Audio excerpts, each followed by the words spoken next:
Welcome back on Kansas Sports Chatter. We bring in our next guest, and it'll be Liam Keating with the Topeka Capital-Journal. Hey, Liam, appreciate you coming on. And you've been with the Capital-Journal for 2 years now. So what's it been like just trying to cover all those Topeka teams for the last 2 years?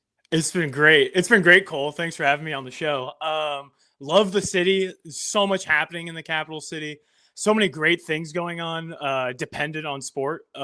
Each team, I cover 10 high schools in the area, and each team has their sport every year that they're vying for a state title. So it doesn't matter the sport. There's something awesome to cover, and a lot of great stories to tell. So it's a blessing. It's really exciting to be here in Topeka and delivering a lot of great stories to our readers of the Capital-Journal. Well, you talk about those great stories. What's one story that's kind of caught your eye right now as we get close to the postseason for football? Yeah, so talking football and Hayden is doing really well. They're undefeated right now, but Washburn Rural has been just a fantastic story when it comes to football, and a team that I've had a lot of fun covering this year. I do predictions and for a weekly story every week. When I don't pick them to win, that is bulletin board material for Washburn Rural, and they let me know it. So that's always a little fun little caveat to have. But they're 5-1 right now, and they're flying on all cylinders. Their only loss right now is to Platte County over on the Missouri side, who's the defending state champion for the equivalent of Class 5A, and they're most likely going to win another state title. So Washburn Rural's only loss is to a really good team, and their team is loaded right now, especially in a wide open Class 6A. So really fun to watch. Quarterback John Hoytel has been great. He's really developed passing, and his athleticism and running the ball has been fantastic. And two great running backs that bounce him out, and Jordan Baum and TJ Minikue. So they really have the ability to throw the ball, but then also smash you in the mouth. And their defense is fantastic. Since losing to Platte County, they've won 3 straight games, and they haven't allowed more than 7 points in those 3 straight games. So they're coming off of a huge win over Emporia, and Centennial League is wide open for them to win. And that's really cool to see because they got 2 huge games to close out the regular season. That's against Junction City this Friday for week 7. And then they close it out at home against Manhattan.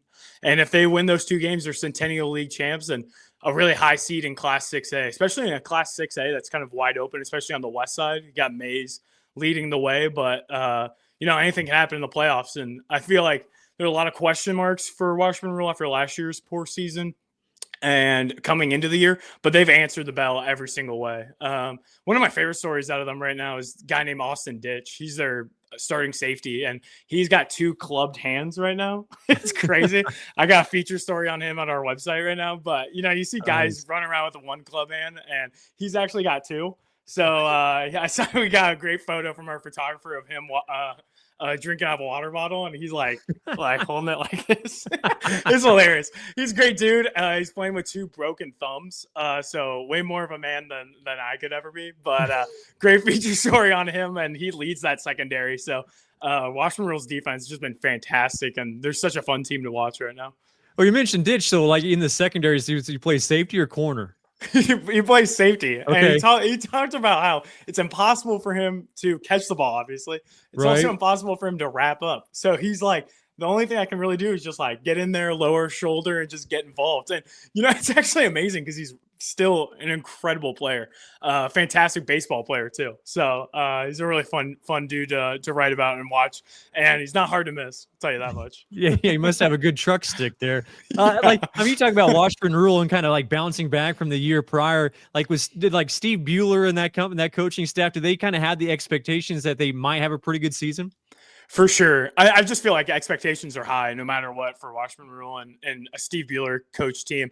But a lot of their guys last year were younger, and I mean younger junior and sophomores. But after a year of just kind of learning how they don't like to lose, I think that really helped them a lot too. And just there's a continuity within the group that's pretty fun to watch. Everyone knows what they're supposed to do, where they're supposed to go, and there's a lot of hard work with it. A couple weeks ago, they beat Topeka High, and Elijah Gaines is one of their starting linebackers. He had a blocked punt return for a touchdown and then a blocked field goal return for a touchdown, all within the first quarter. It was unbelievable. The luck of that is crazy. But it also just shows the hard work. Like, they're not taking plays off. And I think they still remember how frustrating last year was. And so there's no plays off. They want to keep this going. And it doesn't matter. Special teams, defense, offense, everyone's got the same goal. And, in high school sports, when everyone's, has the same goal together, there's not much you can stop when it comes to that. And that's really fun to watch for a team as good as when you got good players like they do.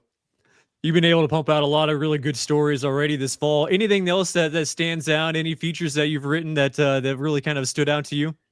Yeah, that one is a rare one with That's the tough to double beat. clubs. It's tough to beat. But we got some really good ones coming up with regional golf just finishing this week, state golf coming up. Got some good ones there, and state tennis over on the weekend. So it's fall sports, so there's always something happening, Cole. So we're gonna have a bunch of feature stories when it comes to that, and cross country is coming down, and it doesn't stop. So feature stories are the way to my heart and what I love writing about. So there's always going to be a couple every single week. I know Topeka-area, then Kansas City area, they know exactly where to go. But for anyone out west, they want to catch up on some of those Topeka stories. Where do they need to go, Liam? Absolutely. You can follow me on Twitter or X at Liam Keating 7. And then all of our stories do a lot of fun video recaps and video interviews along with written stories at the Capital-Journal's website. That's cjonline.com. You can also buy a physical newspaper, Cole. Those things still exist. Wait, what? So let's do that. A very good paper as well. Hey, Liam, appreciate the time, and have fun this weekend. Thanks, Cole. Appreciate it. Love the show. Love everything you're doing. And it's been a blast. Thanks, man. We'll get you back on. That's Liam Keating with the Topeka Capital-Journal, one of the sports reporters. That'll do it for this segment of Kansas Sports Chatter.